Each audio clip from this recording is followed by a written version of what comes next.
no plano cartesiano, seja P, AB, o ponto de intersecção entre as curvas dadas pelas funções reais f e g, definidas por f de x é meio elevado a x e g de x é o log de x na base meio. Ok? Maravilha.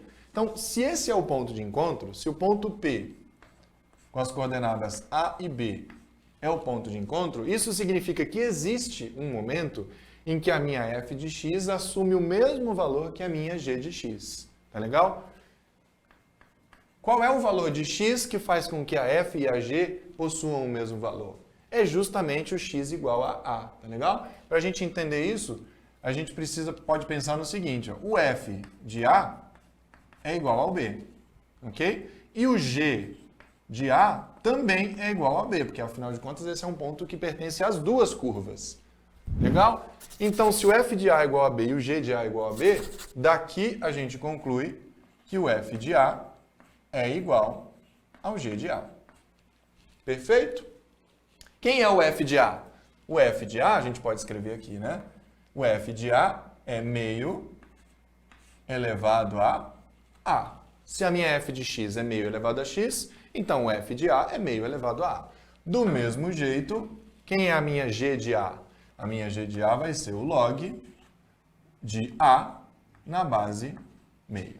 Ok? Então, nós temos esta equação verdadeira, só que as alternativas, elas colocam uma porção de possibilidades que envolvem relações entre o a e o seu log. Tá legal? Então, aqui eu tenho uma potenciação onde o expoente é a, e aqui eu tenho um logaritmo onde o meu logaritmando é a.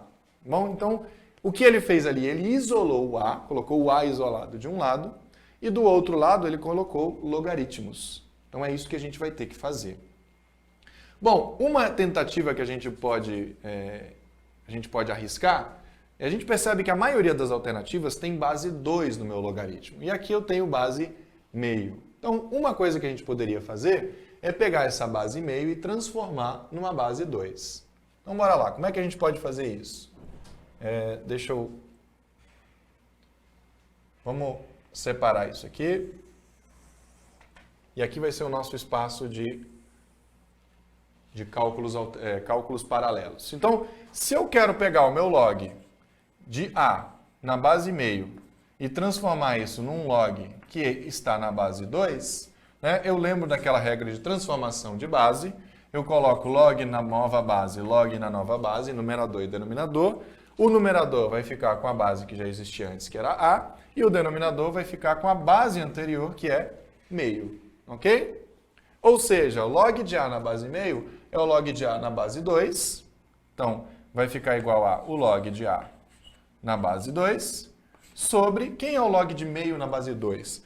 2 elevado a qual número vai dar meio? Menos 1.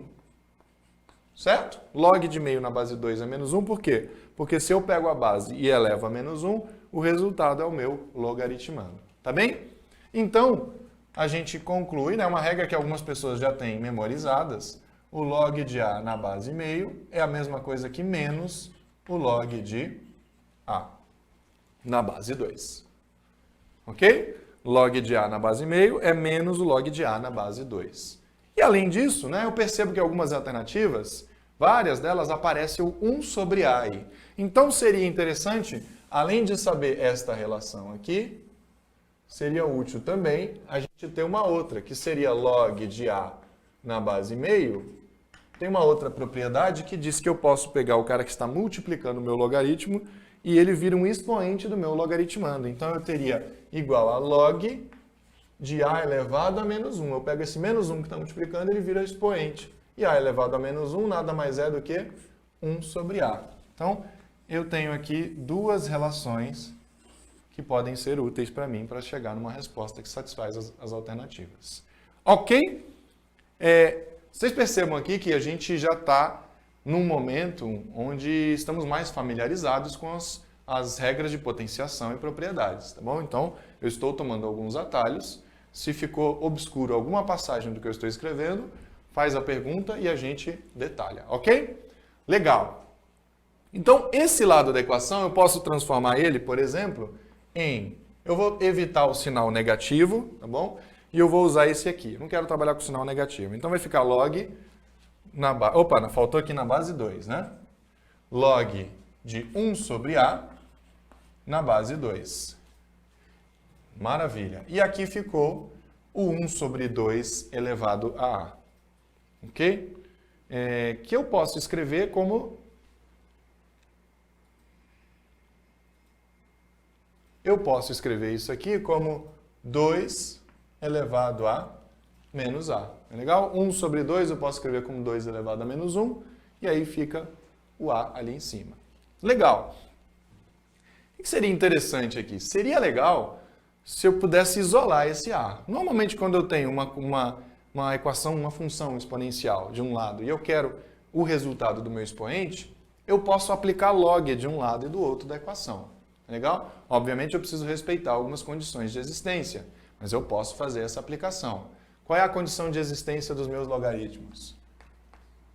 Condição de existência do log de x na base b. Lembrando que, gente, a função logarítmica, ela existe quando o meu x está no logaritmando, tá bom? Então, log de x na base b, eu preciso que a minha base seja maior do que 0 e diferente de 1, certo? Igualzinho eu tinha na minha função exponencial.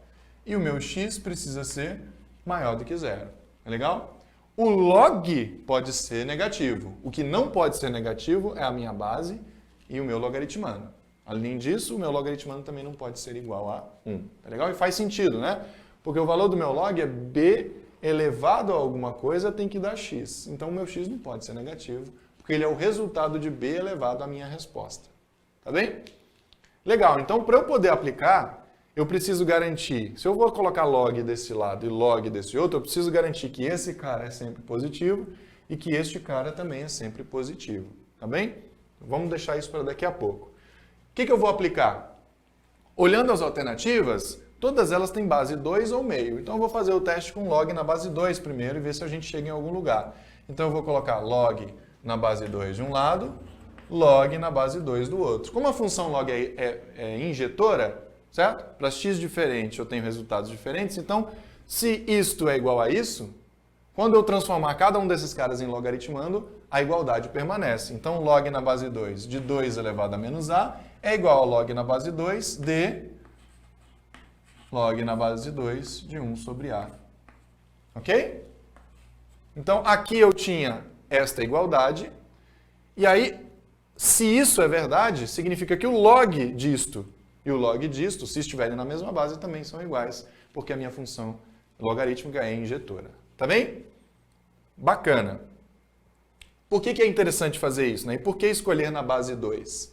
Bom, é interessante escolher na base 2 porque se eu caio com esse menos a aqui na frente, eu fico com log de 2 na base 2, que é 1, e aí eu consigo isolar o meu a, certo? Então, cai o a para cá, vai ficar menos a vezes o log de 2 na base 2, e aqui fica o log na base 2 de quem? Do log na base 2 de 1 sobre a. Certo? Maravilha. Aqui, então, log de 2 na base 2 é 1, porque 2 elevado a 1 é que dá o meu logaritmando. Então, isso aqui vai ficar menos a é igual ao log na base 2 de log de 1 sobre a na base 2. Certo? Agora, eu não quero saber o valor de menos a, eu quero saber o valor de a. Então, o que nós vamos fazer? Deixa eu cercar essa condição de existência aqui.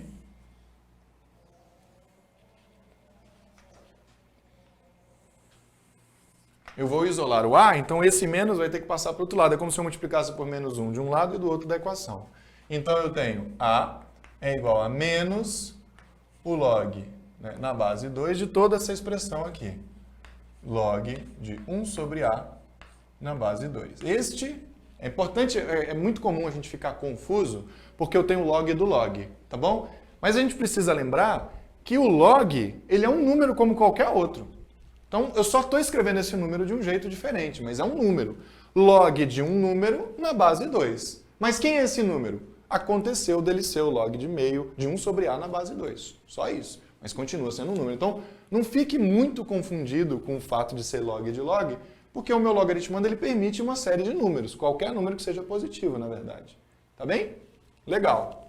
Agora, nenhuma das respostas apresenta um valor negativo. Eles apresentam valores positivos. Então, esse menos vai virar expoente do meu logaritmando. Tá bem? Então, esse expoente aqui, esse carinha que está multiplicando, ele vai virar expoente do meu logaritmando. Tá bem? Então, o meu A vai ser igual a log na base 2.